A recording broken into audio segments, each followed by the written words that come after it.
Hello guys, আসসালামু আলাইকুম। কেমন আছেন সবাই? আশা করি সকলেই ভালো আছেন। আজকের এই ভিডিওতে আমি শেয়ার করব কিভাবে আপনিও একটা প্রফেশনাল ফেসবুক পেজ ক্রিয়েট করবেন ২০২৬ সালের শুরুতে এসে। তো চলুন শুরু করা যাক আজকের video. So let's get started.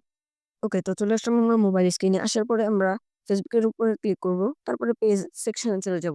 চলে আসার পরে এখান থেকে আমরা ক্রিয়েট এইখানে একটা ক্লিক করে দিব। অলরাইট, তো এখানে আপনি এমন একটা ফেসবুক পেজের নাম দিবেন, যে নামে এখনো কোনো ফেসবুক পেজ ক্রিয়েট করা হয়নি। আমি এখানে আমাদের চ্যানেলের নামটা দিয়ে দিচ্ছি। তো একটা পারফেক্ট নেম আপনাদের জন্য চুজ করে নিবেন। তারপরে নেক্সট এ ক্লিক করে দিলাম। আর হ্যাঁ, আমি চুজ করতে যদি কোনো ভুল হয়, তাহলে কিন্তু পরবর্তীতে আপনাদের পেজটা র‍্যাংক করতে অনেকটাই দেরি হয়ে যাবে। ওকে, তো আমরা নেক্সট এর উপরে ক্লিক করে দিলাম। সো নেক্সট এর উপরে ক্লিক করে দেওয়ার পরে আমরা একটুখানি ওয়েট করব।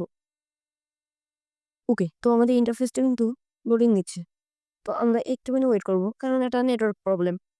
ওকে, তো আমাদের পেজটা কিন্তু চলে আসলো। এখন আমাদের সাবজেক্ট অনুযায়ী মানে আমাদের ক্যাটেগরিটা আমাদের এখানে সিলেক্ট করতে হবে যে আমরা কি নিয়ে কাজ করব। সো আমরা এখানে ডিজিটাল ক্রিয়েটর দিয়ে ক্রিয়েটে ক্লিক করে দিলাম।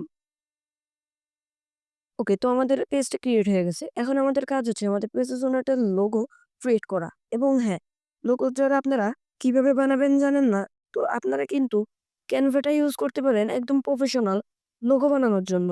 ওকে, তো আমাদের এখন একটা প্রফেশনাল কভার পিক বানাতে হবে। তো এখন আমরা কিভাবে একটা প্রফেশনাল কভার পিক বানাতে পারি?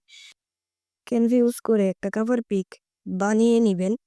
যারা পারেন না তারা ইউটিউব থেকে দেখে নিবেন। আজকের ভিডিওটা কেমন লাগলো? ভালো লেগে থাকলে সাবস্ক্রাইব করে দিন এবং লাইক করে দিন। কোনো প্রশ্ন থাকলে কমেন্ট করুন। তো আজকের জন্য আল্লাহ হাফেজ।